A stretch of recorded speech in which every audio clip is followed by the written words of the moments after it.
Hello students, चलिए कल हम लोगों ने चालू किया था human reproduction. Welcome to the supreme 60 online classes Kakadev Kanpur. कल हम लोगों ने ह्यूमन रिप्रोडक्शन की कुछ बातें डिस्कस करी हैं। तो रिप्रोडक्शन बेसिकली सेक्सुअल रिप्रोडक्शन कैसे होता है उसका हम लोगों ने जनरल पैटर्न देखा था कि जनरल पैटर्न क्या है। अगर हम सेक्सुअल रिप्रोडक्शन को डिस्कस करते हैं ऑर्गेनिज्म में तो हमें 3 स्टेजेस में उसको डिस्कस करना है। Pre reproductive stages, pre reproductive जो हमारी स्टेज है, उसके बाद रिप्रोडक्टिव कैपेबिलिटी आ जाएगी ऑर्गेनिज्म में और रिप्रोडक्टिव कैपेबल हो जाएगा। और उसके लिए रिप्रोडक्शन को अगर हम डिस्कस करते हैं तो 3 फेजेस हैं, pre fertilisation events, fertilisation and post fertilisation event. Pre fertilisation event में हम लोगों ने गैमीटोजेनेसिस को स्टडी करना है, ट्रांसफर ऑफ गैमीट को स्टडी करना है, जिसको कि हम लोग ह्यूमन के केस में बोलते हैं इंसेमिनेशन। तो कल हम लोगों ने मेल रिप्रोडक्टिव सिस्टम को डिस्कस किया था, उसी से फर्दर रिलेटेड कुछ बातें रह गई हैं। मेल रिप्रोडक्टिव सिस्टम में हम लोगों ने कल जब डिस्कशन किया है तो मेल रिप्रोडक्टिव सिस्टम के डिस्कशन के बाद फीमेल रिप्रोडक्टिव सिस्टम का डिस्कशन एनसीईआरटी कर रही है और उसके बाद वो लोग गैमीटोजेनेसिस को डिस्कस कर रहे हैं। तो गैमीटोजेनेसिस जब वो डिस्कस कर रहे हैं, स्पर्मेटोजेनेसिस और oogenesis साथ के साथ डिस्कस कर रहे हैं। लेकिन मैं चाहता हूं कि साथ के साथ डिस्कस ना करके पहले अभी हमने मेल रिप्रोडक्टिव सिस्टम को खत्म किया है तो स्पर्मेटोजेनेसिस को भी डिस्कस कर ले, फिर हम फीमेल रिप्रोडक्टिव सिस्टम को डिस्कस करेंगे और उसके बाद oogenesis को डिस्कस करेंगे। तो वो आप लोग के लिए ज्यादा कन्वीनियंट होगा, ज्यादा समझना आपके लिए आसान होगा। मैं यहाँ पे किस लिए हूं, हर चीज एनसीईआरटी में लिखी है। मेरी आपको गाइडेंस की अगर जरूरत है या आप मेरे लेक्चर फॉलो कर रहे हैं तो आप इसलिए फॉलो कर रहे हैं कि एनसीईआरटी जो आपसे कहना चाहती है वो बात अगर आप केपेबल इनफ है, नो डाउट, मेरे को इसमें कोई डाउट नहीं कि आप इंटेलिजेंट है और केपेबल इनफ है चीजों को समझने के, लेकिन फिर भी गाइडेंस की जरूरत पड़ जाती है। तो मैं एक तरह से आपके लिए गाइड हूं और कुछ नहीं हूं। जो एनसीईआरटी आपसे कहना चाहती है, चाहे तुम कुछ ना कहो, मैंने सुन लिया, आप वो सुन लें और अगर बीच में दुभाषिए की जरूरत है, मीडिएटर की जरूरत है, तो मेरी जरूरत के हिसाब से उसको समझ लें। तो मेरा ये आपको एक सजेशन है और मेरा टीचिंग का स्टाइल यही है कि जब मेल रिप्रोडक्टिव सिस्टम को हमने डिस्कस किया है उसके बाद हम स्पर्मेटोजेनेसिस को पढ़ ले, तो हम वही पैटर्न अपना फॉलो करते हैं, स्पर्मेटोजेनेसिस का डिस्कशन कर लेते हैं। ठीक है, ह्यूमन रिप्रोडक्टिव सिस्टम जैसा कि पीछे हेडिंग आपकी लिखी है, दूसरा लेक्चर है ये। इसमें कल हम लोगों ने मेल रिप्रोडक्टिव सिस्टम को डिस्कस किया जिसमें हम लोगों ने टेस्टिस के अलावा हम लोगों ने मेन रिप्रोडक्टिव जो ऑर्गन है, हमारा प्राइमरी ऑर्गन है, टेस्टिस है। कल मैंने आपको यह भी बताया था कि प्राइमरी सेक्स ऑर्गन क्या होते हैं और सेकेंडरी सेक्स ऑर्गन क्या होते हैं। Primary sex organs are those which produces gamete and produces certain hormone, वो कहलाएंगे प्राइमरी सेक्स, प्राइमरी हमारे reproductive organ. Secondary reproductive organ क्या है? Secondary reproductive organ those which do not produce gamete, जो gamete तो नहीं प्रोड्यूस कर रहे बट डेफिनेटली उनमें कोई ना कोई उनका डिसेसिव रोल है in the fertilisation process. Fertilisation के प्रोसेस में, रिप्रोडक्शन में उनका कोई ना कोई डेफिनेट रोल है, playing definitely some role, deciding role in the process of reproduction. That type of organs are said to be secondary reproductive organ. और ये हमारा प्राइमरी रिप्रोडक्टिव ऑर्गन कौन हो गया? टेस्टिस हो गया, क्योंकि गैमीट का फॉर्मेशन यही हो रहा है। टेस्टिस की हम लोगों ने फर्दर डिटेल डिस्क्रिप्शन पढ़ लिया था, उसकी स्टडी पढ़ ली थी कि टेस्टिस में हमको लोब्यूल्स मिल रहे हैं, 250 लोब्यूल्स, और हर लोब्यूल के अंदर सेमनिफरस ट्यूब्यूल मिल रही। सेमनिफरस ट्यूब्यूल्स में अंदर की तरफ 2 तरह की लाइनिंग में 2 तरह की सेल्स हैं, क्यूबॉइडल जर्म सेल्स हैं, साथ के साथ सर्टोली सेल्स है, लंबी सी टॉलर सेल सर्टोली सेल्स है। जर्मिनल सेल्स क्या कर रही हैं? जर्मिनल सेल्स के डिवीजन से ही हमारे बन रहे हैं स्पर्म्स। तो स्पर्मेटोजेनेसिस जब मैं बात करता हूं, स्पर्म्स बनने का फॉर्मेशन, स्पर्मेटोजेनेसिस, तो गैमीटोजेनेसिस फर्दर 2 तरह का, स्पर्मेटोजेनेसिस और oogenesis। गैमीटोजेनेसिस देखिए, पूरी बायोलॉजी में जहां भी टर्म जेनेसिस आएगा, जहां भी टर्म जेनेसिस आएगा इसका मतलब है उस चीज का बनना। माइक्रोस्पोरोजेनेसिस, माइक्रोस्पोर का बनना, मेगास्पोरोजेनेसिस, मेगास्पोर का बनना, स्पर्मेटोजेनेसिस, स्पर्म का बनना, oogenesis, ओवम का बनना। तो कहीं भी जेनेसिस आएगा, ग्लूकोनियोजेनेसिस, ग्लाइकोजेनेसिस, कहीं भी अगर आ रहा है जेनेसिस, इसका मतलब है उसका बनना। तो स्पर्म के बनने को हम लोग स्पर्मेटोजेनेसिस कहते हैं। स्पर्म बन कहां रहे हैं? इन द सेमनिफरस ट्यूब्यूल, सेमनिफरस ट्यूब्यूल में बन रहे हैं। तो अब हमारी बुक एनसीईआरटी कहती है कि स्पर्म बनना फॉर्मेशन चालू हुआ सेमिनिफरस ट्यूब्यूल में at the time of puberty. Puberty वो स्टेज है किसी भी ऑर्गेनिज्म में, प्यूबर्टी हम लोगों में, ह्यूमन बीइंग में प्यूबर्टी वो स्टेज है जब वो एडोलसेंट स्टेज को आ जाता है, मतलब कहिए कि वो सेक्सुअली रिप्रोडक्शन करने के काबिल हो जाता है। Attaining the capability of sexual reproduction is said to be puberty age. Puberty वो स्टेज है जब कोई ऑर्गेनिज्म, जैसे अगर बॉय है तो मेल, बॉय तो है वो मैन बन गया, और वो गर्ल है तो वुमेन। तो रिप्रोडक्टिव एज में आ जाना, रिप्रोडक्टिव कैपेबिलिटी को अटेन कर लेना, ये है प्यूबर्टी। और बॉयज के केस में इसकी एज कितनी है? बॉयज के केस में इसकी एज 13 to 16 ईयर है। प्यूबर्टी का कारण क्या है? प्यूबर्टी का कारण क्या है? प्यूबर्टी का कारण है गोनेडोट्रोफिन रिलीजिंग हार्मोन का सिक्रीशन सडनली मैनीफोल्ड्स बढ़ जाना।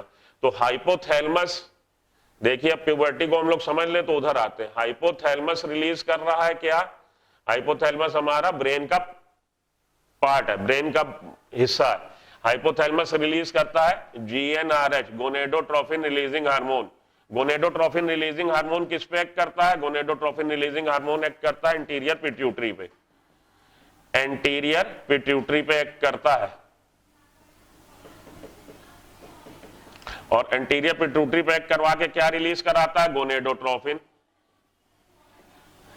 गोनेडोट्रोफिन रिलीज कराता है। गोनेडोट्रोफिन में क्या आएंगे? एलएच और एफएसएच आएंगे, एलएच और एफएसएच आएंगे। तो गोनेडोट्रोफिन ये एलएच और एफएसएच किस पे एक्ट कर रहे हैं? गोनेड्स पे, टेस्टिस पे। तो टेस्टिस में हम देखेंगे दो तरह की सेल्स हैं। कौन कौन सी भाई? कौन कौन सी? हमारी टेस्टिस में जर्म सेल्स हैं, साथ के साथ सर्टोली सेल्स है, और सेमिनिफरस ट्यूब्यूल के बाहर लीडिंग सेल्स है। तो दो तरह की सेल्स पे एलएच एक्ट करता है लीडिंग सेल पे, और एफएसएच एक्ट करता है सर्टोली सेल पे। लीडिंग पे एक्ट करके क्या करवाता है? लीडिंग सेल पे एक्ट करके उससे रिलीज करवाता है एंड्रोजन। तो एंड्रोजन रिलीज करने लगते हैं लीडिंग सेल, और मेन एंड्रोजन हमारा टेस्टोस्टेरोन, मेन एंड्रोजन हमारा टेस्टोस्टेरोन। तो ये हमारी सेल्स लिबरेट करना चालू कर देती हैं सर्टेन हार्मोन, ये रिलीज करने लगती हैं टेस्टोस्टेरोन। और testosterone responsible for the development of secondary sexual character. Testosterone is किस लिए रिस्पॉन्सिबल है? Development of secondary sexual character and spermatogenesis process के लिए। तो सर्टोली सेल्स पे कौन एक्ट कर रहा है? ये एलएच एक्ट कर रहा है लीडिंग सेल पे। लीडिंग सेल कल की आप मेरी वो देख लीजिए, क्या चीज, वीडियो कल की, उसमें बने थे कि लीडिंग सेल्स कहां है? तो ये हमारा सेमिनिफरस ट्यूब्यूल। सेमिनिफरस ट्यूब्यूल में ये single cuboidal cells, single layer of cuboidal cells, germ cells. Germ cells के बीच बीच में टॉलर सेल्स कौन सी? सर्टोलाई, और फिर जर्म सेल्स। फर्दर फिर क्या होगा? यहां पे फिर हमारा सर्टोलाई सेल, सर्टोलाई सेल के अलावा फिर से जर्म सेल्स। तो ऐसे हम देखना कि पूरे में ये बिछा हुआ जाल। अरे भैया सिंगल लेयर है, जाल बिछा का ये नहीं कि जाल बिछा हुआ। मेरे मुंह से टर्म जाल को जाल ना समझिएगा, गलत हो गया है। इसको बोलिए क्यूबाइडल सेल की सिंगल लेयर है, क्यूबाइडल सेल की, जिसको हम लोग प्राइमोडियल सेल या जर्म सेल बोलते हैं। इन्हीं से बनने स्पर्म, यही डिवाइड होके बना रहे हैं स्पर्म। और ये बीच बीच में सर्टोलाई सेल्स है, सेल्स ऑफ सर्टोलाई। ये तो हमारा हो गया एक सेमिनिफरस ट्यूब्यूल। अब इसमें यहाँ पे हमें मिलेंगे प्राइमरी स्पर्मेटोसाइट भी मिलेंगे, सेकेंडरी स्पर्मेटोसाइट भी मिलेंगे। डेवलपिंग स्पर्म्स मिल रहे हैं तो प्राइमरी स्पर्मेटोसाइट भी मिल रहा है, सेकेंडरी स्पर्मेटोसाइट भी मिल रहा है, स्पर्मेटिड भी मिल रहा है, और मैच्योर स्पर्म भी मिल रहे हैं। तो इस तरह से हम पूरा इसको भर सकते हैं। जरूरत नहीं है, टाइम आपका वेस्ट होगा, तो समझ लीजिए, आप मान लीजिए कि पूरे में हमने भर दिया। तो ये हमारी क्यूबॉइडल सेल है, प्रीमाइडल सेल कहलाती है। जर्म सेल, तो प्राइमरी जर्म सेल भी बोल सकते हैं हम। अब इसमें हमारी ये सर्टोली सेल है, सेल ऑफ सर्टोलाई, सर्टोलाई सेल। उसके अलावा प्राइमरी स्पर्मेटोसाइट, सेकेंडरी स्पर्मेटोसाइट। यहां पे बना दूं मैं आपको ताकि आपको कंफ्यूजन ना हो। प्राइमरी स्पर्मेटोसाइट, ये आप मान लीजिए जी सेकेंडरी स्पर्मेटोसाइट, सेकेंडरी स्पर्मेटोसाइट। उसके बाद कौन सा है? उसके बाद हमारा स्पर्मेटिड भी होंगे, स्पर्मेटिड्स भी हैं और मैच्योर स्पर्म्स भी हैं, स्पर्मेटोजोआ जिसको बोल देते हैं हम। ये सारे के सारे सेमनीफरस ट्यूब्यूल में। तो इस सेमनीफरस ट्यूब्यूल हमको जनरली एक लोब्यूल में 3 दिख रही है, 3 है, और 3 के बीच बीच में क्या है, ये बाहर की तरफ क्या है, इंटरस्टिशियल स्पेस। 2 सेमनीफरस ट्यूब्यूल के बीच में इंटरस्टिशियल स्पेस, और इस इंटरस्टिशियल स्पेस में, इंटरस्टिशियल स्पेस के बीच बीच में ये इंटरस्टिशियल सेल, इंटरस्टिशियल, थोड़ा सा अच्छा सा लिख दूं मैं साफ साफ ताकि सुलेख के नंबर भी मिल जाए, इंटरस्टिशियल सेल, जिसको कि हम लोग लीडिंग सेल भी बोलते हैं। अब देखिए आप, सर्टोली सेल, सर्टोली सेल पे किसने किया, सर्टोली सेल पे कर रहे हैं एफएसएच, और एफएसएच इससे क्या रिलीज करा रहे हैं, एफएसएच इससे रिलीज करा रहे हैं एंटी एंड्रोजन बाइंडिंग प्रोटीन। लिख लीजिएगा, अपनी बुक में नहीं दे रखा। एंड्रोजन बाइंडिंग प्रोटीन के अलावा इनिबिन, इनका क्या काम है, एंड्रोजन बाइंडिंग प्रोटीन का काम है कि बाहर, एंड्रोजन तो बाहर सिक्रीट कर रहा, कौन, leading cell, leading cell secrete करता है एंड्रोजन, तो एंड्रोजन को अंदर होना है डेवलपमेंट स्पर्म का, ट्रांसफॉर्मेशन, जो डिवीजन और ट्रांसफॉर्मेशन होना है प्राइमरी जर्म सेल का, एंड्रोजन अंदर चाहिए, तो अंदर उसको कौन ला रहा, एंड्रोजन बाइंडिंग प्रोटीन। ये ABP stands for androgen binding protein, androgen binding protein, ये इनिबिन। तो जब टेस्टोस्टेरोन की मात्रा काफी हो जाती तो ये निगेटिव फीडबैक देता है, माइनस करता है, निगेटिव फीडबैक दे रहा है, जीएनआरएच का सिक्रीशन बंद करो, एलएच का, एफएसएच का सिक्रीशन बंद करो। Increase level of testosterone in the blood causes the negative feedback for the suggestion of secretion of hypothalamus, GnRH and gonadotropin। इसके सिक्रीशन को वो मना करता कि अब और सिक्रीशन ना करिए। तो ये लगे हाथ हार्मोनल कंट्रोल का आप फ्लो चार्ट बना लीजिए, आपकी बुक में नहीं दे रखा। एफएसएच चेक किस पे कर रहा है, एफएसएच चेक कर रहा है सर्टोली सेल्स पे और इनिबिन पे। इनिबिन का काम ही यही है, इनिबिन माइनस करवाता कि भैया रोको सिक्रीशन, अब और जरूरत नहीं है, नीचे काफी बना हुआ है। और androgen binding protein, androgen binding protein बाहर जो एंड्रोजन निकला है, जो लीडिंग सेल ने लिबरेट किया, उसको अंदर ला रहा। अब ये एफएसएच जो एक्ट कर रहा सर्टोली सेल पे, एफएसएच उससे करवा क्या क्या रहा है, as per our book, as per NCERT, NCERT कहती है FSH is responsible for the synthesis of certain type of factor which takes part in the process of spermiogenesis. Spermiogenesis, spermatogenesis process है sperm का बनना। और आखिरी में आके देखिए, यहाँ पे एक तो बोर्ड आप लोग का छोटा है, बोर्ड होना चाहिए बड़ा, मैं पूरी कहानी लिख नहीं पाता, तो कहानी थोड़ी अलग है, 2 लफ्जों में बयान ना हो पाए वाली टाइप, ये लंबी कहानी है तो बोर्ड भी बड़ा होना चाहिए। अब ये सब आपने नोट कर लिया है, इसको मैं रब कर दूं और बीच में वो कहानी लिखूं तो आप समझो। तो प्राइमोर्डियल जर्म सेल को मैं इधर कर देता हूं, इधर की तरफ शिफ्ट कर देता हूं, germ cell, primordial germ cell, ये हमारी जर्म सेल इधर कर दी, प्राइमरी स्पर्मेटोसाइट, तो प्राइमरी स्पर्मेटोसाइट को भी इधर शिफ्ट कर दिया मैंने, और सेकेंडरी स्पर्मेटोसाइट को भी इधर शिफ्ट कर दिया ताकि जगह बन जाए। ठीक है, तो प्राइमरी स्पर्मेटोसाइट जर्म सेल को हमने इधर से शिफ्ट किया, उधर जगह बनाई। अब एज पर एनसीईआरटी जो उसने डायग्राम बना रखा उसको समझिए। वो डायग्राम उसने ये बना रखा है, एक सेल डिवाइड हुई, इसने शुरुआत करी है स्पर्मेटोगोनिया से, स्पर्मेटोगोनिया डिवाइड होके उसने 2 सेल बना दी, और यहां लिख रखा माइटोसिस, डिफरेंशिएशन, माइटोसिस डिफरेंशिएशन, ये लिख रखा है। इसके नीचे फिर से इसने इसको 2 में डिवाइड कर दिया, कोई बात नहीं भाई, कर दो, हमें काहे का ऑब्जेक्शन है, कर दो। उसके बाद फिर से इसको 2 में डिवाइड कर दिया है, और यहां पे इसने लिख दिया है प्राइमरी स्पर्मेटोसाइट। देखिएगा बुक का डायग्राम, प्राइमरी स्पर्मेटोसाइट थोड़ा बड़ा कर दें, प्राइमरी, और इसको थोड़ा सा ऐसे कर दें, स्पर्मेटोसाइट, प्राइमरी स्पर्मेटोसाइट बन गए। अब प्राइमरी स्पर्मेटोसाइट में पहला मियोसिस डिवीजन हो रहा, तो first meiosis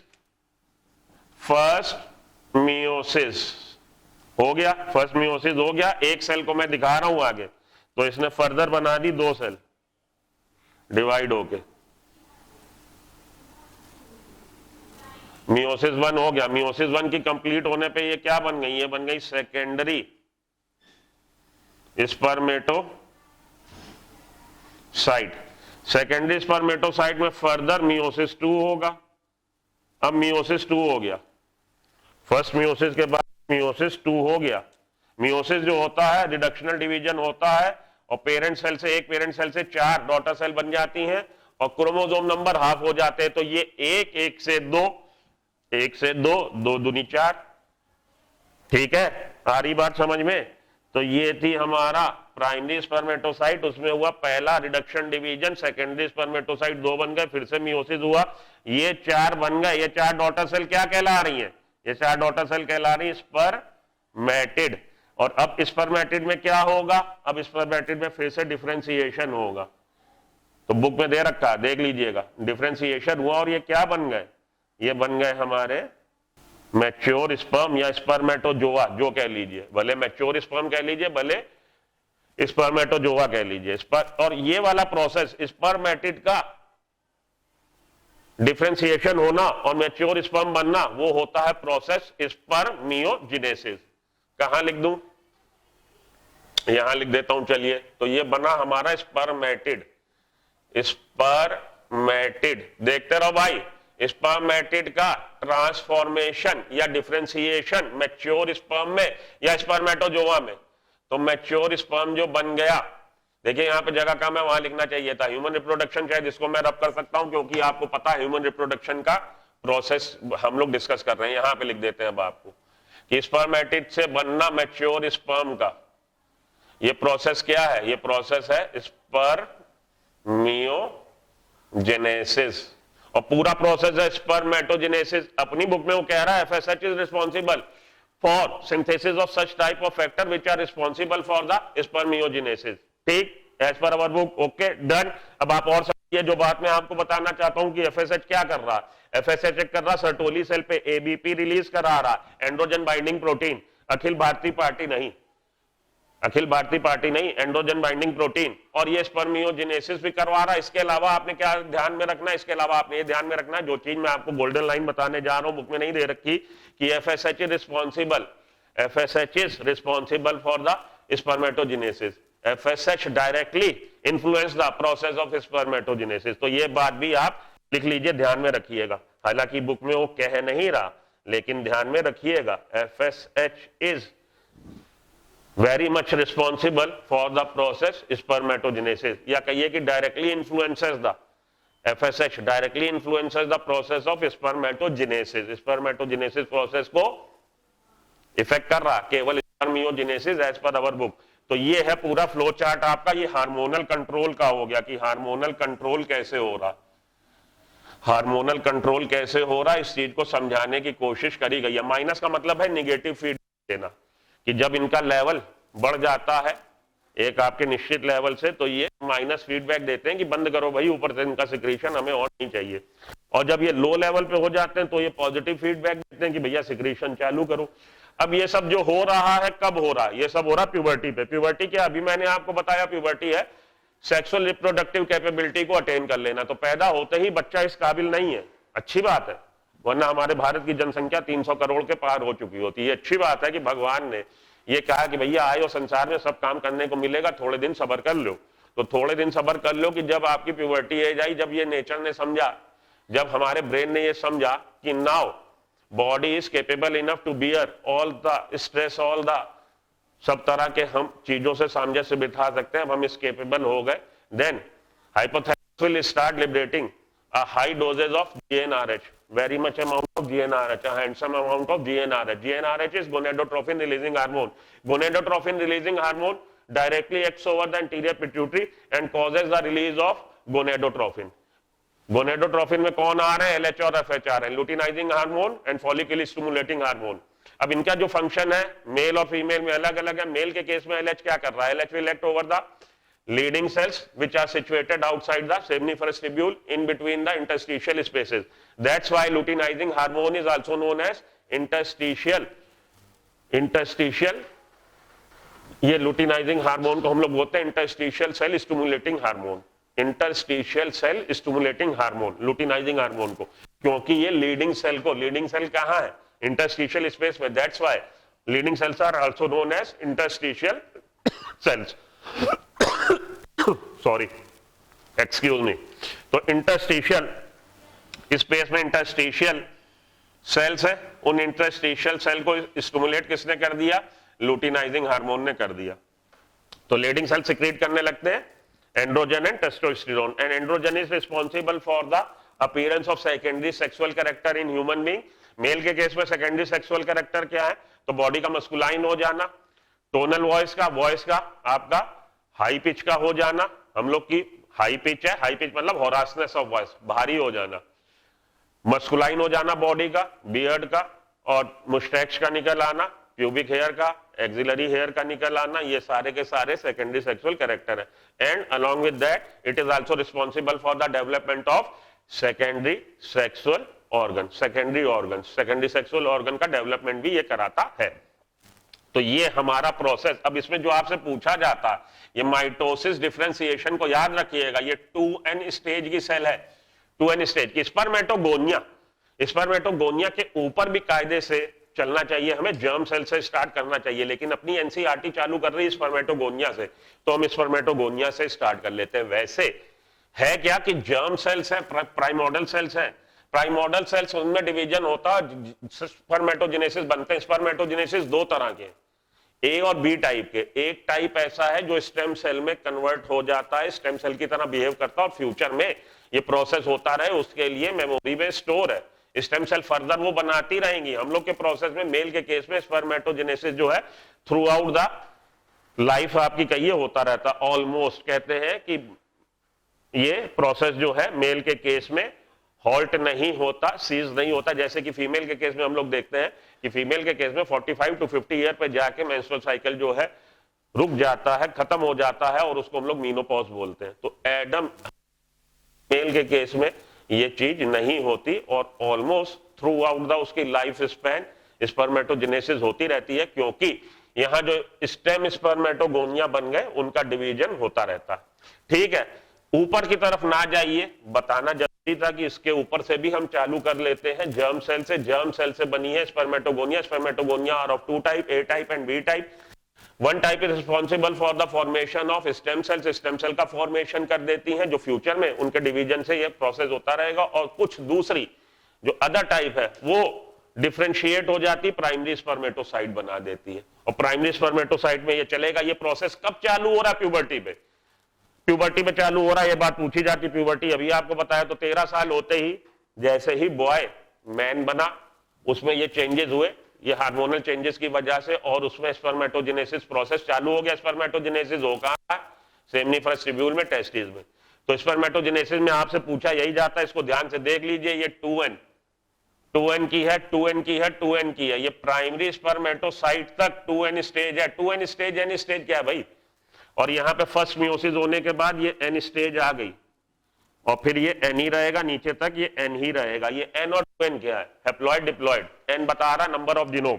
according to the number of genome a polarity of the cell can be, हम लोग बता सकते हैं, कैन बी डिसाइडेड।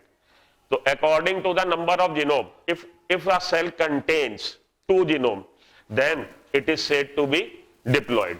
अगर सेल में 2 जीनोम है तब डिप्लॉइड कहलाएगी, सिंगल जीनोम है हैप्लॉइड कहलाएगी। डबल जीनोम है डिप्लॉइड कहलाएगी, सिंगल जीनोम है हैप्लॉइड कहलाएगी। Double genome diploid, single genome haploid. Genome क्या? Complete set of chromosome, a complete set of chromosome in which each and every chromosome represents itself singly।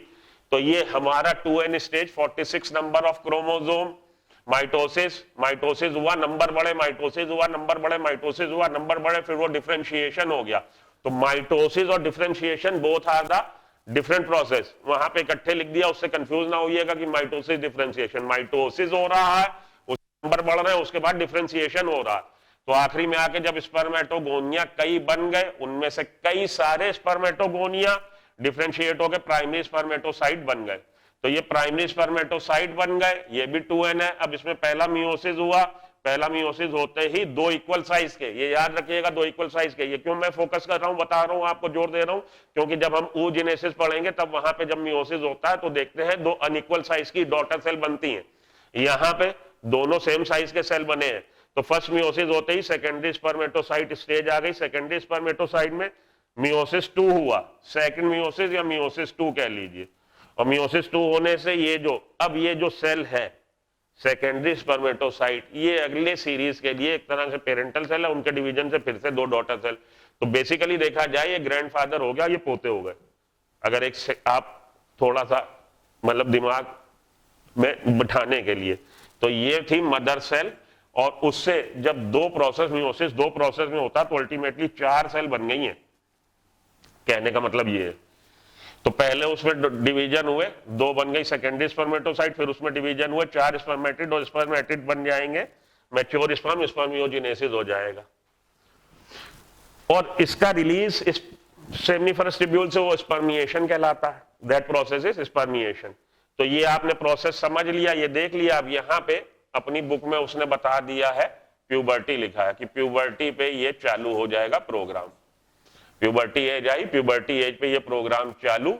अब यहां से यहां तक प्राइमरी स्पर्मेटोसाइट तक उसने ऐसे खींच दी लाइन कि इसके ऊपर की जो सेल्स हैं वो डिप्लॉयड सेल्स हैं, और इसके नीचे की जो सेल्स हैं वो हैप्लॉयड सेल्स हैं। So that much is enough for spermatogenesis. Spermatogenesis समझाने को समझ अब आप में आ गई होगी। Okay, clear.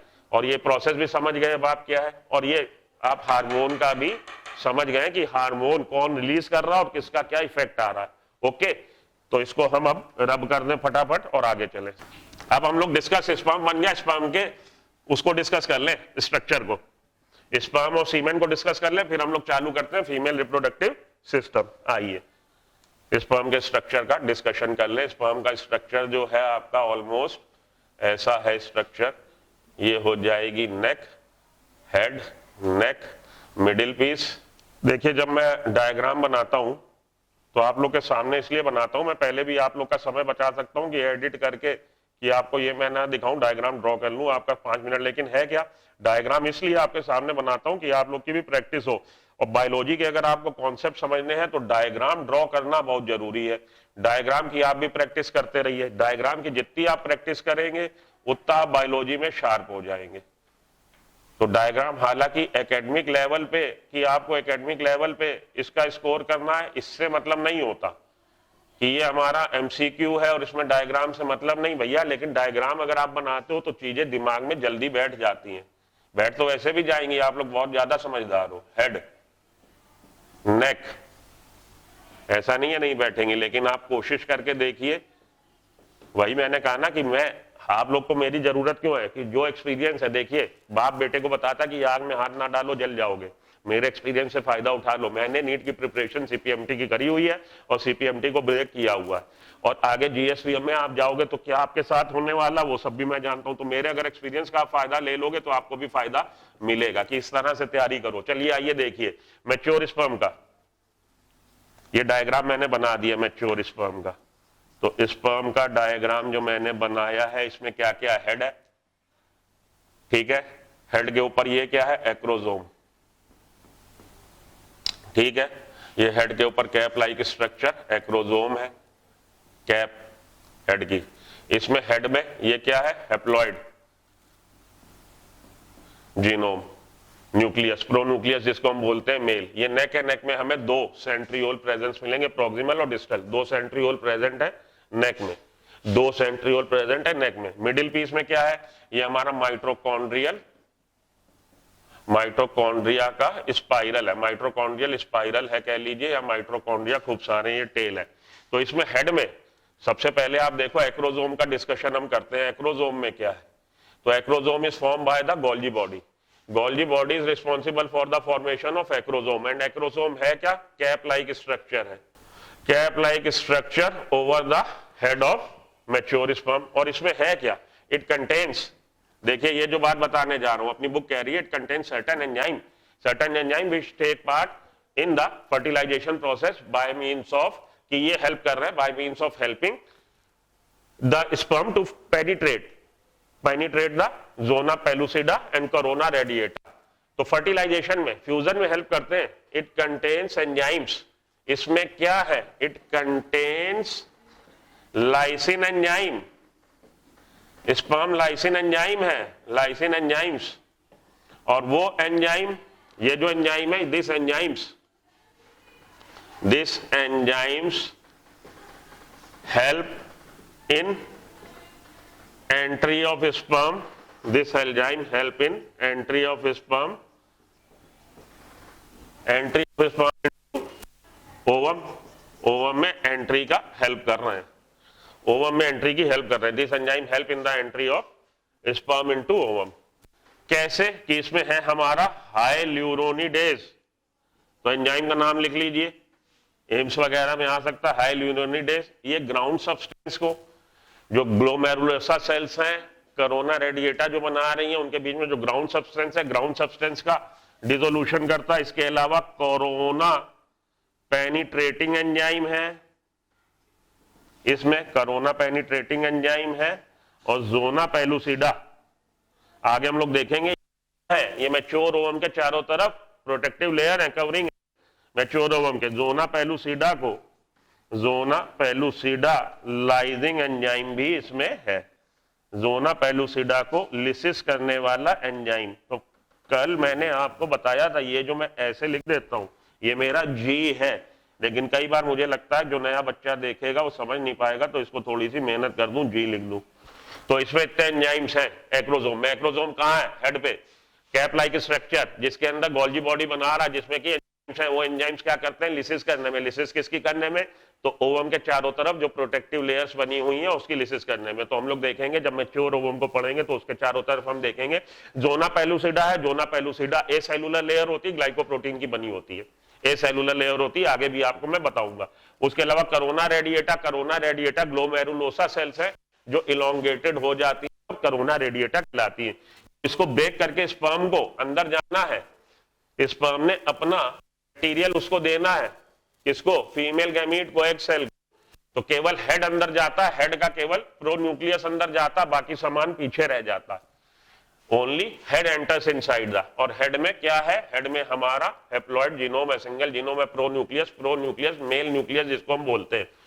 तो एक्रोसोम की बात हो गई, हेड की बात हो गई। एक चीज ये याद रखिएगा जो अपनी बुक में उसने हाईलाइट करी है कि a plasma membrane covers the entire sperm. बाहर की तरफ ये जो कवरिंग मैंने दिखाई है प्लाज्मा मेम्ब्रेन की कवरिंग है। प्लाज्मा मेम्ब्रेन की कवरिंग का क्या मतलब है? इसका मतलब ये भी एक सेल है। प्लाज्मा मेम्ब्रेन की कवरिंग का होने का मतलब इंडिकेशन दैट कि ये भी एक सेल है। तो उसमें बुक में एनसीईआरटी में दे रखा है कि आप plasma membrane covers the whole sperm, whole पूरे स्पर्म को कवर कर रहा। तो एक्रोसोम का डिस्कशन हो गया, हेड का डिस्कशन हो गया कि हेड में जीनोम है। नेक में 2 सेंट्रियोल है, तो 2 सेंट्रियोल, 2 सेंट्रियोल है, तो एक प्रॉक्सिमल एक डिस्टल। ये ऐसे रखा है मैंने पेन, तो ये प्रॉक्सिमल है मेरे लिए, डिस्टल है मेरे लिए, और आपके लिए ये प्रॉक्सिमल है, ये डिस्टल है। तो 2 इसमें सेंट्रियोल है, प्रॉक्सिमल और डिस्टल। नेक में mitochondrial sheath, mitochondrial spiral sheath है मिडिल पीस में। माइट्रोकॉन्ड्रिया खूब सारे हैं। Mitochondria responsible for the, mitochondria को हम लोग क्या बोलते हैं? Power house of the cell. Mitochondria है तो ये खूब सारी एनर्जी जनरेट करेंगे। स्पर्म को एनर्जी की क्यों जरूरत है? Sperm, why should sperm required a lot of energy to travel करने के लिए। मोटाइल है, ये जब रिलीज किया जाएगा, इंसेमिनेशन किया जाएगा, मेल पॉपुलेट कर रहा है और मेल रिलीज कर रहा है, इंसेमिनेशन कर रहा है, मेल में इजाकुलेशन हुआ है फीमेल रिप्रोडक्टिव ट्रैक में। कहां पे? वेजाइना में। और उसको पहुंचना कहां है? उसको पहुंचना फैलोपियन ट्यूब में, एम्पुला पे। तो वेजाइना से एंटर होगा, सर्वाइकल कैनाल से एंटर होता हुआ पहुंचा कहां? यूटिरस में। और यूटिरस से होता हुआ कहां पहुंचा है? एम्पुला स्टमक जंक्शन पे, जहां पे मीटिंग पॉइंट है मेल और फीमेल का, मीटिंग मेल और फीमेल। तो वहां तक इसको पहुंचने के लिए क्या चाहिए? मूवमेंट। वो मूवमेंट के लिए कौन? Tail. Tail is responsible for the vigorous movement of sperm. Tail की वजह से मोटाइल है, और टेल की वजह से मोटाइल है तो उसके लिए एनर्जी कुछ भी फ्री नहीं है दुनिया में। उसके लिए एनर्जी कौन दे रहा? Mitochondrial spiral. ये माइट्रोकॉन्ड्रिया खूब सारे हैं। ओके, ये हो गया आपका स्पर्म का। अब आगे समझिए, थोड़ा सा और थोड़ी बातें और कर लें, तब हम लोग फीमेल रिप्रोडक्टिव ट्रैक की तरफ चल देते हैं। तो स्पर्म, अब सीमेन क्या है भाई? सीमेन है seminal plasma. Seminal plasma plus sperms are known as semen. तो seminal plasma near about 90% contribute करता है सीमन को। स्पर्म 5 to 10% स्पर्म कॉन्ट्रीब्यूट करते हैं। स्पर्म कहां से आ गए? सेमिनिफरस ट्यूब्यूल से आ गए। समाइनल प्लाज्मा क्या है भैया? 3 आपको कल एसेसरी ग्लैंड पढ़ाई। कौन कौन सी? बल्बोयूरेथ्रल ग्लैंड, प्रोस्टेट ग्लैंड और बल्बोयूरेथ्रल, प्रोस्टेट और seminal vesicles. Seminal vesicles pair में थी, प्रोस्टेट सिंगल थी। बल्बो यूरिथ्रल पेयर में थी। समाइनल वेसिकल्स जो सिक्रीट कर रही हैं उसमें क्या है, समाइनल वेसिकल्स जो सिक्रीट कर रही हैं उसमें क्लॉटिंग फैक्टर्स थे, हम लोगों ने बताया था इसमें क्लॉटिंग फैक्टर्स हैं। और क्या था भाई, प्रोस्टाग्लैंडिन थे। और क्या था, और खासियत ये की थी कि ये एल्कलाइन नेचर का था इसका सिक्रीशन। प्रोस्टेट ग्लैंड सिक्रीट कर रहा, उसमें क्या था, कैल्शियम थे। कैल्शियम बहुत जरूरी होता है, याद रखिएगा, कैल्शियम थे। और क्या था, और उसमें हमें देखेंगे कि सर्टेन एंजाइम से कौन से थे, एमाइलेज थे, पेप्सिनोजन था, इस तरह के एंजाइम थे। और सिट्रिक एसिड था। सिट्रिक एसिड की वजह से वो एसिडिक इन नेचर था। और एसिडिक नेचर, इसमें हमने आपको अभी बताया कि समाइनल वेसिकल्स जो सिक्रीट कर रही है फ्लूइड, उसका जो सिक्रीशन है वो बेसिकली एल्कलाइन है। और alkalinity very much essential for the neutralising the acidic medium present in the male urethra. Male urethra क्योंकि हम देखेंगे, कल हम लोगों ने वो डायग्राम भी बनाया था कि मेल यूरिथ्रा से बाहर आ रहा, वहीं से जहां से यूरिन बाहर आता है, वहीं से एक्सटर्नल यूरिथ्रल मीटस से, वहीं से सीमेन भी बाहर आ रहा। तो सीमेन जब बाहर आ रहा, वहां पे एसिडिक कंडीशन है, उसको न्यूट्रलाइज करने के लिए एल्कलाइन कंडीशन चाहिए। तो लोहे को लोहा काटता, अमल को, एसिड को कौन काट रहा, एल्कलाइन। अब ये एल्कलाइन नेचर का रिलीज किया फ्लूइड किसने, समाइनल वेसिकल्स ने। Seminal vesicles along with prostate. Prostate में क्या था, अभी आपको बताया कि कैल्शियम था, सर्टेन एंजाइम थे, सिट्रिक एसिड था। सिट्रिक एसिड की वजह से थोड़ा सा वो एसिडिक हो जाएगा, कैल्शियम की प्रेजेंस की वजह से मिल्की हो जाएगा। बल्बो यूरिथ्रल ग्लैंड थी, बल्बो यूरिथ्रल ग्लैंड ये क्या सिक्रीट कर रही है, इनका सिक्रीशन काम आ रहा है in the lubrication of penis. तो ये हमारा सीमन किससे बना है, सीमन बना है समाइनल प्लाज्मा प्लस स्पर्म। और एक बार के इजाकुलेशन में मेल कितना स्पर्म रिलीज कर रहा है, 200 to 300 million, 200 to 300 million, and 1 million is equal to the 10 lakh. तो गुणा कर लीजिए, आप देख लीजिए इतने सारी सेल्स रिलीज कर रहा है। अब उसमें भी वो बोल रहा है कि फॉर द फर्टिलिटी, कि ये केपेबल हो फर्टिलाइजेशन करने के, इनफर्टिलिटी ना हो, इनफर्टाइल ना हो मेल। तो बोल रहा है कि जो ये स्पर्म रिलीज कर रहा है 200 से 300 मिलियन एक बार के इजुकुलेशन में, उसमें 60% ऐसे होने चाहिए जिनका स्ट्रक्चर, मॉर्फोलॉजी स्ट्रक्चर नॉर्मल हो, 40% विग्रस मूवमेंट दिखाएं, नहीं तो इनफर्टिलिटी का केस हो जाएगा। तो लेस देन अगर 20 मिलियन पर ml, लेस देन 20 मिलियन पर ml अगर स्पर्म का नंबर हो जाता है तो इनफर्टिलिटी हो जाती है। स्पर्म का नंबर कम होना ओलिगोस्पर्मिया, टर्म है ओलिगोस्पर्मिया, और स्पर्म का नहीं होना एस्पर्मिया। तो ये दो टर्म और नोट कर लो, oligospermia that is low sperm count, और aspermia absent of sperm, sperm ना होना। And this two factors are response, ये किस लिए, इनफर्टिलिटी के लिए। तो ये है यहाँ पे आके आपका सीमन की भी बात हो गई।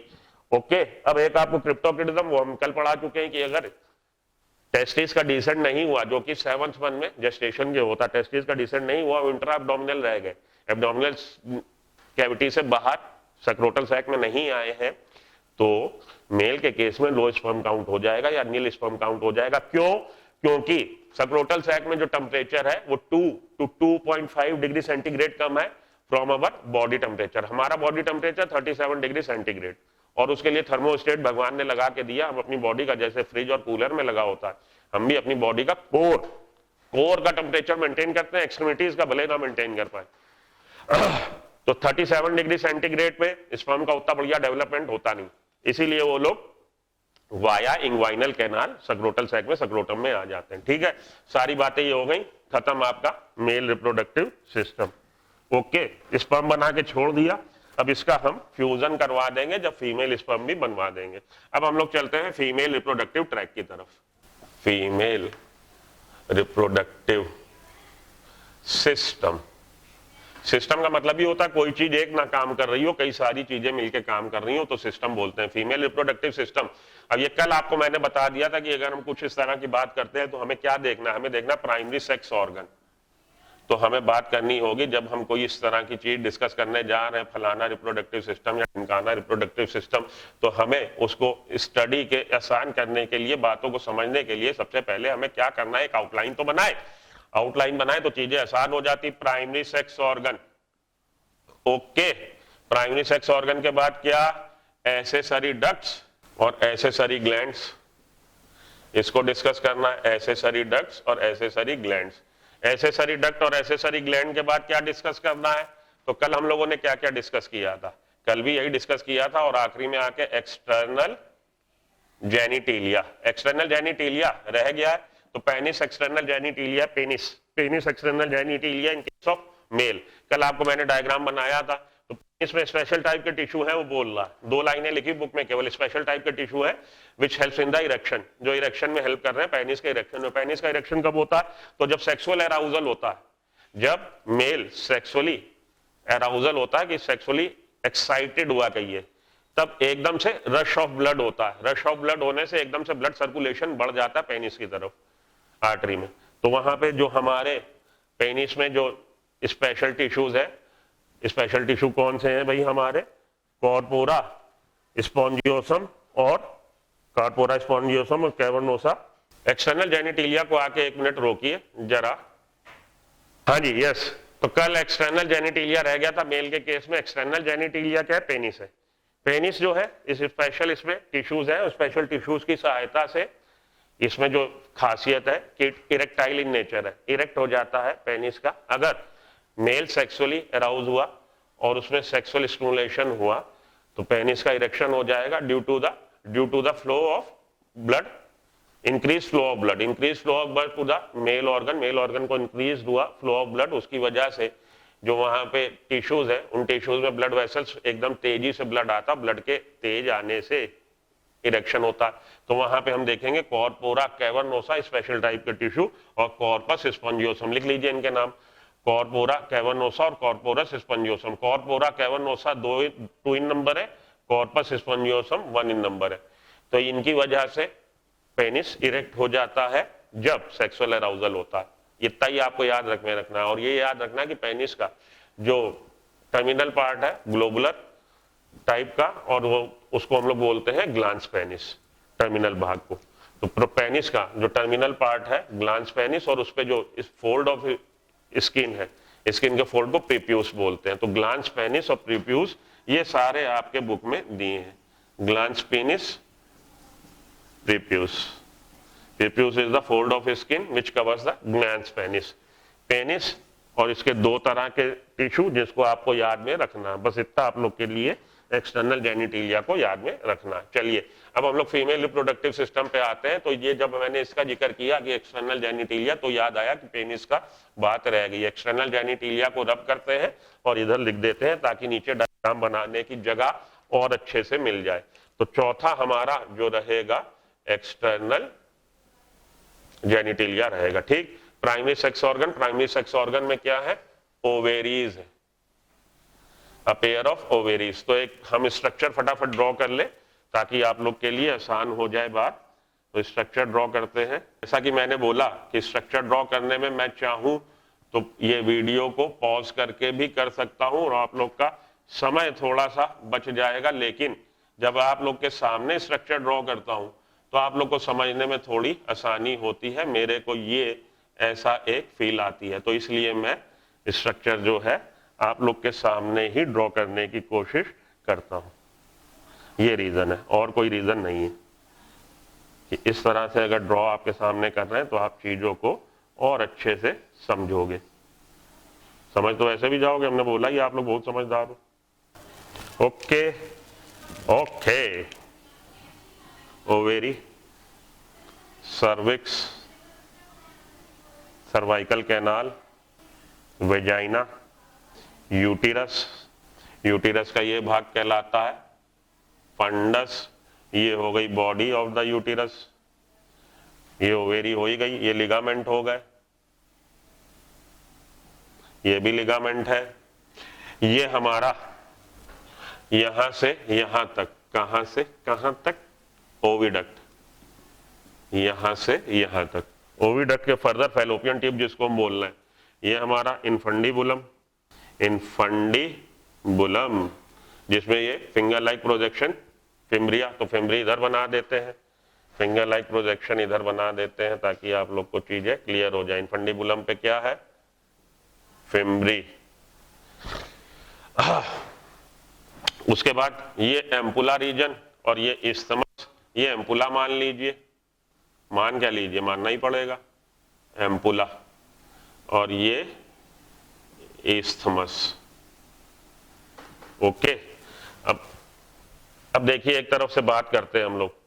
ओवेरी, ये पूरा है हमारा फीमेल रिप्रोडक्टिव ट्रैक्ट। ओवेरीज की बात करें पहले, ovaries are pair, in pair, दो है, situated in the lower abdomen. तो देखिए इतना लिखेंगे देर होगी, तो पहले तो आप ये समझ लीजिए ovaries are present in pair, pair में है, situated in the lower abdomen, lower abdomen में one on each side, lower abdomen में है।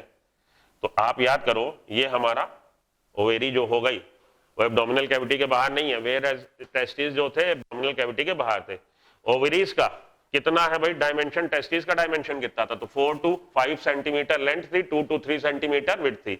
यहां पे 2 to 4 सेंटीमीटर इसकी डायमेंशन है ओवरीज का। ओवरीज जो है अब वो हवा में नहीं लटके हैं, थोड़े ये हमारे एब्डोमिनल कैविटी में तो है लेकिन हवा में नहीं लटके हैं, ये with the ligament, with the help of ligament stable है। तो लिगामेंट कौन से हैं, यूटेराइन लिगामेंट है। यूटेराइन लिगामेंट की सहायता से ये यूटेरस से भी अटैच है और पेल्विक वॉल से भी अटैच है, तो लिगामेंट इनको स्टेबल कर रहा है। ये बात याद में रखिएगा कि लिगामेंट की सहायता से these are attach to the uterus, uterus से लिगामेंट है and along with the pelvic wall, pelvic wall से भी अटैच है। ओवरीज में भी थिन एपिथेलियम की कवरिंग है, ओवरीज में भी थिन एपिथेलियम, ओवरीज है थिन एपिथेलियम कवरिंग, तो यहाँ पे भी जर्मिनल एपिथेलियम की कवरिंग है और अंदर की तरफ क्या है, ओवरी के अंदर की तरफ स्ट्रोमा है and stroma is further divided into peripheral cortex and inner medulla. तो ओवरी में भी प्रेजेंट क्या है, अब इसको देखिए, हम इसको रब करें, ऊपर वाली कहानी अब आप जानते हो कि ये चल रही है, पिक्चर ये चल रही है, उसका हम पोस्टर यहां से हटाएं और ओवेरी का साथ के साथ यहाँ पे एक डायग्राम ड्रॉ करें तो आपको और पिक्चर क्लियर हो। तो एक डायग्राम हमें ओवेरी का भी ड्रॉ करना है कि ओवेरी के अंदर क्या है, ताकि आपको और ज्यादा पिक्चर क्लियर हो। ये ओवेरी का डायग्राम हो गया। और ओवेरी में क्या आ रहा है, ओवेरी में ब्लड वेसल्स आ रही हैं, वेन्स भी हैं और आर्टरीज भी है जो सप्लाई दे रही है। इसके अलावा अब ये देखिए बाहर की तरफ जो था हमने बोला सिंगल लेयर है एपिथेलियम, जर्मिनल एपिथेलियम है, ठीक, और यहाँ पे स्ट्रोमा है, वो स्ट्रोमा फर्दर बटा हुआ है आउटर कॉर्टेक्स और इनर मेडुला, यहाँ पे बीच में मेडुला। और हम लोग को in the cortical area we can find a different stages of follicle present in the ovarian cortex. Different stages हमें फॉलिकल्स की मिलेंगे। फॉलिकल्स क्या है, यही जर्म सेल्स फॉलिकल्स बना रही हैं। जर्म सेल्स में डिवीजन हुआ और जर्म सेल्स में डिवीजन होने के बाद डिफरेंशिएट होके वो प्राइमरी oocyte बनी। प्राइमरी oocyte के चारों तरफ जब फॉलिकल्स आ जाती हैं तो प्राइमरी फॉलिकल बनी। तो प्राइमरी फॉलिकल का फिर कन्वर्जन हो रहा, मैच्योरेशन हो रहा, सेकेंडरी, सेकेंडरी का टर्शरी, टर्शरी का मैच्योर ग्राफियन फॉलिकल और मैच्योर ग्राफियन फॉलिकल रप्चर हुई तो ओवेरी से ओव्यूलेशन हुआ है। और ओव्यूलेशन में क्या निकला है, ओव्यूलेशन में निकलेगा, ओव्यूलेशन में निकल रहा है भैया हमारा ओवम नहीं, सेकेंडरी oocyte। तो ओवेरी के कॉर्टेक्स में क्या है, ओवेरी के कॉर्टेक्स में डिफरेंट स्टेजेस पे मौजूद हमारी फॉलिकल्स है। तो यहाँ पे हमें प्राइमरी फॉलिकल भी दिख, ये oocyte हो गई, ये आपकी प्राइमरी फॉलिकल हो गई। अभी आपको डायग्राम बड़ा करके दिखाऊंगा। ये हमारी, इसका रिप्रेजेंटेशन हमारा सेकेंडरी फॉलिकल का हो गया जिसमें चारों तरफ ज्यादा फॉलिकल्स की प्रेजेंट है। तो यहाँ पे नीचे भी बना देते हैं आपके लिए, ये हो गई oocyte। अब जब इसके चारों तरफ सिंगल लेयर फॉलिकल सेल्स आ गई, ये क्या हो गई, प्राइमरी फॉलिकल। अब ये इसके चारों तरफ जब मोर सेल्स आ गई, ग्रेनुलोसा सेल्स आ गई, तो ये क्या हो गई, सेकेंडरी oocyte।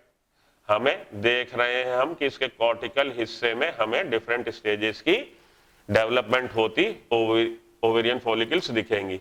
और ये वाली का रिप्रेजेंटेशन हम दे देते हैं टर्शरी फॉलिकल से, इसमें बन गया एंटरम, फ्लूइड फिल कैविटी एंटरम बन गया, तो इसको हम लोग बोल देते हैं टर्शरी फॉलिकल हो गई।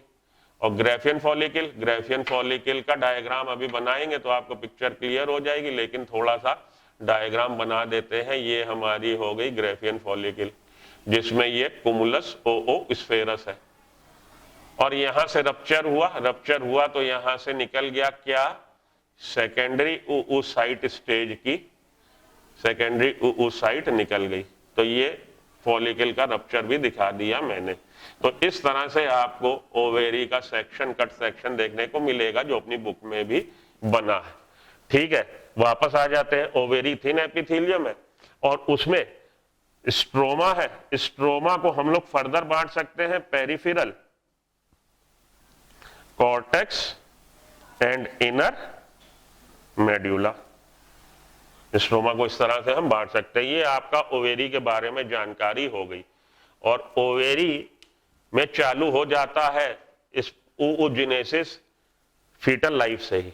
फीटल लाइफ से ही हम लोगों के केस में प्यूबर्टी से चालू हुआ, इसमें फीटल लाइफ से ही, कभी oogenesis फर्दर डिस्कस करेंगे तो बात करेंगे, इसमें फीटल लाइफ से ही चालू हो जाता है। ये बात अलग है कि प्राइमरी oocyte जब फर्स्ट मियोटिक डिवीजन में एंटर करती है तो प्रोफेज फर्स्ट पे ही वो डिवीजन हॉल्ट हो जाता है और उसका खात्मा कब होगा, जब प्यूबर्टी एज आएगी। फर्दर इसको हम आगे डिस्कस करते हैं, अभी रोकते हैं।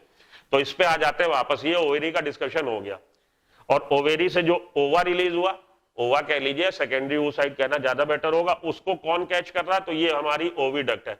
ओविडक्ट का एक्सटेंशन, अब ओविडक्ट पे आ गए हम, ओवरीज की इतनी बात हो गई आपके लिए, इतनी बात काफी है। अगला हम पॉइंट पे आ रहे हैं, अगला हम डिस्कशन करने जा रहे हैं ओविडक्ट का। अब ओविडक्ट का जब डिस्कशन चालू करने जा रहे हैं तो सेकेंडरी जो हमारे ऑर्गन थे का डिस्कशन या एसेसरी डक्ट्स का डिस्कशन चालू हो गया। एसेसरी डक्ट्स में हमने यही पढ़ना है, फैलोपियन ट्यूब को पढ़ना है, एसेसरी डक्ट्स में यूटिरस को पढ़ना है और वेजाइना को पढ़ना है। तो एसेसरी डक्ट्स में किस किस को पढ़ना है, ओविडक्ट को, यूटिरस को और वेजाइना को। तो मेल फीमेल रिप्रोडक्टिव सिस्टम में जब हम उसके ओवेरी के डिस्कशन के बाद अब हम ओविडक्ट के डिस्कशन पे आए हैं तो एक तरह से हमने एसेसरी डक्ट का डिस्कशन चालू कर दिया। मैं ये बात आपको हाईलाइट कर रहा हूं क्योंकि जब मैंने हेडिंग लिखी थी 4, उसमें एसेसरी डक्ट्स भी लिखी थी। तो ओविडक्ट को हम लोग देखते हैं कि ये 10 to 12 सेंटीमीटर इन लेंथ है। तो हर चीज आपकी बुक में लिखी है, जो अलग बताऊंगा वो यहां लिख दूंगा। 10 to 12 centimetre in length and it can be divided into 3 part. Infundibulum, the funnel shape infundibulum, terminal part, उसके बाद द वाइडर एंड लॉन्गेस्ट। तो वाइडर एंड लॉन्गेस्ट, वाइडेस्ट कहना चाहिए, widest and longest part ampulla, उसके बाद shorter and narrower isthmus. तो ये है हमारा infundibulum. Infundibulum funnel shape terminal part है जो कनेक्ट कर रहा है, जो हमें ओवरीज को की तरफ से ओवरीज के तरफ पे, और ये इसका एक्सटेंशन कहां जा रहा है, यूटिरस तक। तो infundibulum is the funnel shape terminal part and it contains finger like projection fimbria. Fimbria is helpful in collecting, fimbria helpful है, जो विकेट कीपर भी कैच लेता है। फिमरी जो फिंगर लाइक प्रोजेक्शन है फिमरी, वो हेल्पफुल है in collecting the oocyte after it get release from the ovary. जब ओव्यूलेशन में oocyte यहां से रिलीज हुई है तो इनफंडिबुलम उसको पकड़ने में, कहिए उसको कैच करने में या उसको कलेक्ट करने में हेल्प करते हैं। और उसके बाद oocyte इधर से एंटर होगी और मूव करती हुई यहां आएगी एम्पुला इस्थमस जंक्शन पे बाय मींस ऑफ पेरिस्टाल्सिस। यहां पे आने के बाद अगर मेल स्पर्म यहां आ गया तो फ्यूजन हो जाएगा, फर्टिलाइजेशन हो जाएगा। फिलहाल हम लोग फोकस करते हैं फीमेल रिप्रोडक्टिव ट्रैक्ट के ऑर्गन पे। तो ओविडक्ट, अब हम लोग पढ़ रहे हैं फैलोपियन ट्यूब ओविडक्ट को। इसके 3 भाग। सबसे पहला भाग कौन सा, इनफंडिबुलम। इनफंडिबुलम टर्मिनल पार्ट है और ये फनल शेप्ड है और इस पे फिंगर लाइक प्रोजेक्शन है। फिंगर लाइक प्रोजेक्शन कौन से, funnel shaped. Finger like projection कौन से, फिमरी। तो फिमरी का क्या काम है, फिमरी का काम है ओवम को कलेक्ट करना आफ्टर ओव्यूलेशन। ओके, तो इसके बाद हम लोग आगे चले। अगला जो पार्ट आ रहा है ओविडक्ट का वो है ampulla. Ampulla is the widest and longest part, सबसे चौड़ा और सबसे लॉन्गेस्ट पार्ट। और उसके बाद आ रहा isthmus. Isthmus is shorter and narrower and it connects the fallopian tube to the uterus. Uterus से कनेक्ट कर रहा है। तो ये हो गए अब आपके पार्ट। ओके, अब हम लोग इसका ओविडक्ट का काम क्या है। ओविडक्ट का काम है passage of ovum to the uterus. जो ओवम रिलीज हुआ, हम बार बार ओवम बोल देते हैं, आप मन में ये बात ना लाना कि सेकेंडरी oocyte, तो सेकेंडरी oocyte बोल दे ज्यादा बेटर रहेगा क्योंकि सेकेंडरी oocyte होती है। लेकिन ओवम भी बोल दे तो कोई उसमें दिक्कत वाली बात नहीं है। लेकिन प्रिसाइजली सेकेंडरी oocyte रिलीज हुई है जब ये ओवेरी रप्चर हुई है और इसने रिलीज ओव्यूलेशन जब हुआ। तो सेकेंडरी oocyte जैसे ही यहां आई उसको इनफंडिबुलम एक तरह से कहिए कैच कर रहा है और इधर की तरफ मूवमेंट उसका चालू हो जाता है ड्यू टू पेरिस्टाल्सिस। तो ओवम को यहां तक पहुंचाना, पैसेज देना उसको, ये काम है हमारा ओविडक्ट का। What is the function of oviduct, it provides the passage to the ovum secondary oocyte towards the uterus, ये काम है इसका। यूटिरस पे आ जाइए तो यूटिरस के बारे में बोल रहा है कि it is also known by the name of womb, इसको हम लोग वुम भी बोल देते हैं। और यूटिरस इज शेप कैसी है इसकी, inverted pear shape. Uterus inverted pear shape का है। इसके जो भाग है फंडस एंड बॉडी, यूटिरस के part of uterus is fundus and body, and uterus musculature is made up of 3 type of layer. 3 type layer मिल रही है इसमें यूटिरस में। कौन कौन सी, perimetrium, myometrium and endometrium. Perimetrium is membranous in nature, perimetrium outermost है, membranous is nature है। मायोमेट्रियम स्मूथ मसल्स की बनी है और इसी के विग्रस कॉन्ट्रैक्शन पार्चुरेशन में हेल्प करते हैं। मायोमेट्रियम मसल के विग्रस कॉन्ट्रैक्शन, विग्रस का मतलब जोरदार, असरदार, खूब तेजी से, vigorous contraction helps in the parturition. Child birth में मायोमेट्रियम का रोल है। उसके बाद एंडोमेट्रियम, तो ये मायोमेट्रियम हमारी स्मूथ मसल्स की है, एंडोमेट्रियम जो है इनर मोस्ट है और इसका ग्लैंडुलर नेचर है। ग्लैंडुलर नेचर मतलब सिक्रीट करेगी समथिंग, और इसी में हमको साइक्लिक चेंजेस देखने को मिलते हैं हर मेंस्ट्रुअल साइकिल में। एंडोमेट्रियम जो है साइक्लिक चेंजेस दिखाता है हर मेंस्ट्रुअल साइकिल में। और आखिरी में आके मेंस्ट्रुअल मेंसेस हुआ, मानिए फर्टिलाइजेशन नहीं हुआ, आखिरी में आके मेंसेस होगा तो एंडोमेट्रियल बेड की स्लॉगिंग हो जाती है, स्लॉग जब हो जाता, या कहिए ब्रेकिंग हो जाती है एंडोमेट्रियल बेड की, और उसी वजह से मेंस्ट्रुअल फ्लो होता है। मेंसेस होने का कारण क्या है, breaking of endometrial bed. Endometrial bed की ब्रेकिंग हुई तो एंडोमेट्रियम में ब्लड वेसल्स भी होती है, ब्लड वेसल्स की भी वियर टियर हो जाता है तो सम ब्लड भी आ जाता है, और वही जो वजाइना से निकल रहा है फ्लूइड फ्लो, उसको हम लोग मेंस्ट्रुअल फ्लो, मेंस्ट्रुअल मेंसेस बोलते हैं। ठीक, तो इसमें यूटिरस का, अब ओविडक्ट का हम लोग फंक्शन पढ़ चुके हैं। इसका क्या फंक्शन है कि ये कन्वे कर रहा है ओवम को, सेकेंडरी oocyte को टुवर्ड्स द यूटिरस। ओविडक्ट का ये काम था, और उसके लिए जो मूवमेंट रिस्पॉन्सिबल है पेरिस्टाल्सिस है। ओवम का क्या काम है, ओवम का काम है कि ये प्रेगनेंसी को मेंटेन करता है। अगर फर्टिलाइजेशन हो गया, जाइगोट बन गया, तो जाइगोट का इंप्लांटेशन एंडोमेट्रियल बेड में ही होगा। तो uterus is the organ responsible for the implantation, uterus is the site of implantation.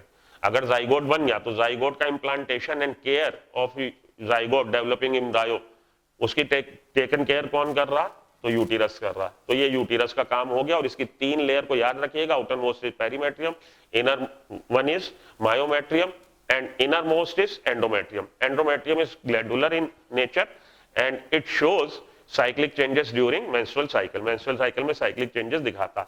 आखिरी में यूटिरस का वेजाइना में जो कनेक्शन है वो किसके थ्रू है, थ्रू सर्विक्स, नैरो सर्विक्स, और कैनाल, उसमें जो कैविटी है, cavity of cervix is known as cervical canal. Uterus is connected to the vagina with the help of narrow cervix. Narrow cervix की सहायता से ये वेजाइना से कनेक्टेड है, and the cavity in the cervix is known as cervical canal. Cervical canal along with vagina, cervical canal और vagina को हम लोग बर्थ कैनाल बोलते हैं, क्योंकि बर्थ जो हो रही है चाइल्ड का पार्चुरेशन वो इसी रास्ते से हो रहा है। तो ये तो यूटिरस की बात हो चुकी, इसके फंक्शन की बात हो चुकी। वेजाइना, वेजाइना क्या है, वेजाइना है बाहर की तरफ ओपनिंग। वेजाइना का क्या फंक्शन है, वेजाइना का फंक्शन है इट गिव्स पैसेज, ये रास्ता दे रहा है passage to menstrual flow. Menstrual flow, जो मेंस्ट्रुअल रिलीज हो रहा है, मेंसेस हो रहे हैं, वो इसी रास्ते से हो रहे हैं, give passage to the menstrual flow. And it is also receptacle, ये रिसेप्टेकल है, receptacle of male sperm. Male sperm का डिपोजिशन, मेल स्पर्म यहीं रिलीज होते हैं। रिसेप्टेकल का मतलब रिसीव करना, ये रिसेप्टिकल है मेल स्पर्म का। मेल स्पर्म जब मेल इजैकुलेट कर रहा है तो वेजाइना में ही इजैकुलेट करता है। तो इसका वेजाइना का क्या काम हो गया, वेजाइना का काम हो गया कि मेल स्पर्म जो यहाँ आए वो यहीं से मूवमेंट करते ऊपर जाएंगे।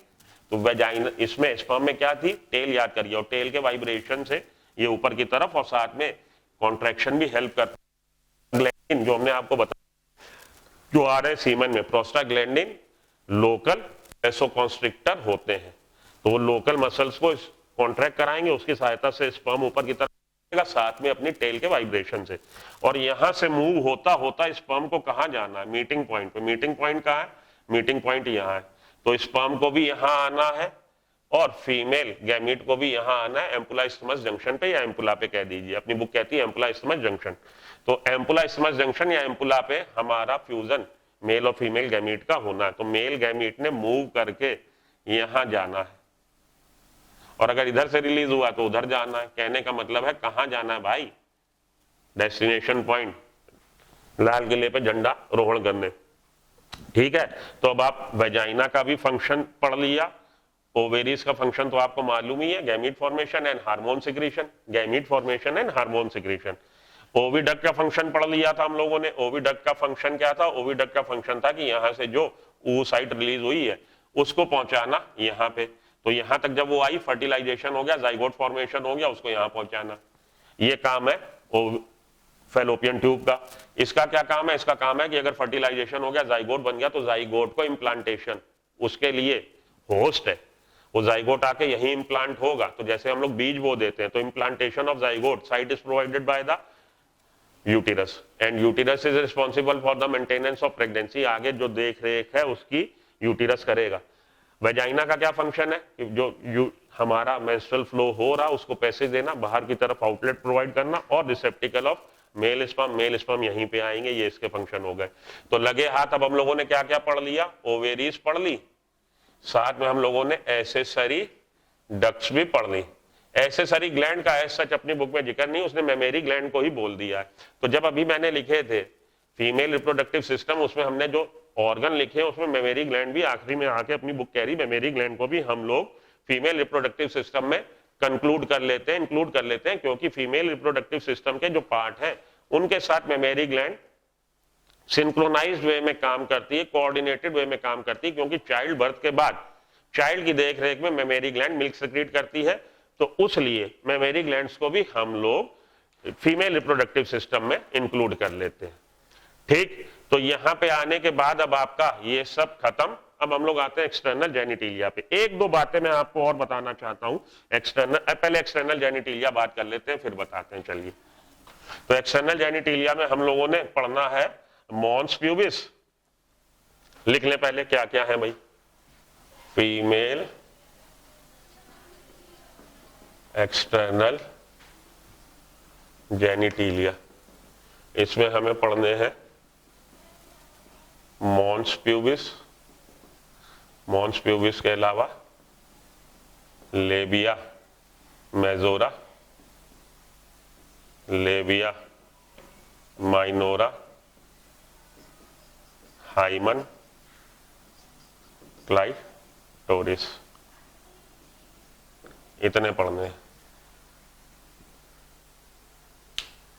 ठीक है, तो मॉन्स प्यूबिस के लिए बोल रहा है it is a cushion of fatty tissue, cushion of fatty tissue which is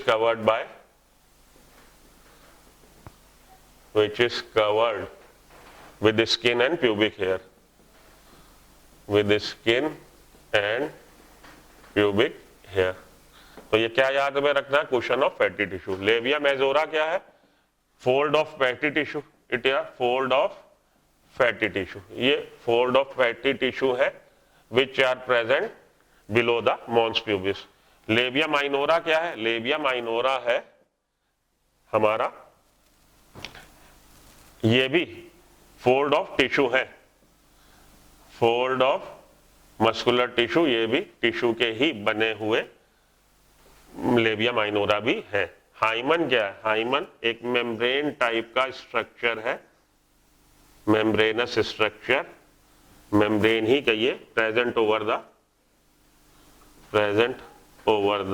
vaginal opening, vaginal opening के ऊपर ये मेम्ब्रेनस स्ट्रक्चर है। तो कई बार वर्जिनिटी का ये सिंबल मान लिया जाता था पहले, अब तो खैर इसको डिस्कार्ड कर दिया गया, आज की तारीख में नहीं मानते, क्योंकि देखा गया है कि प्रेजेंस ऑफ हाइमन, उसके लिए प्रेजेंस और एब्सेंस जरूरी नहीं वर्जिनिटी को डिस्क्राइब करे, क्योंकि कई केसेस में स्पोर्ट्स वुमेन में खास तौर पे देखा गया जो हॉर्स राइडिंग कर रही है या एथलीट है, तो उसमें हम लोग देखते हैं कि हाइमन ब्रोक हो जाता है इवन सेक्सुअल इंटरकोर्स। तो हाइमन का पहले ये इंडिकेशन माना जाता था प्रेजेंस ऑफ हाइनस, वर्जिनिटी का सिंबल या साइन, लेकिन आज की तारीख में उसको फॉलो नहीं किया जा रहा। और क्लाइटोरिस क्या, फिंगर लाइक स्ट्रक्चर है जो कि मॉन्स प्यूबिस के ऊपर प्रेजेंट है। तो ये हमारा ये 4-5 बातें हैं जो आपको याद में रखनी है। ओके, हाँ जी। तो हम लोग बात करने लगे हैं फीमेल एक्सटर्नल जेनिटिलिया की। फीमेल एक्सटर्नल जेनिटिलिया में हमको मॉन्स प्यूबिस मिल रहा। मॉन्स प्यूबिस क्या है? Cushion of fatty tissue which is covered with skin and pubic hair.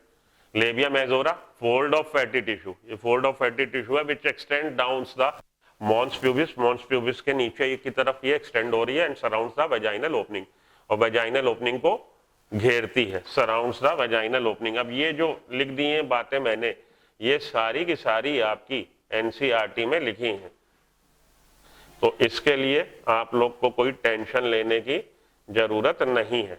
और जो चीज अब मैं लिखूंगा आगे वो जरूर आप नोट कर लेना, अभी लिखता हूं।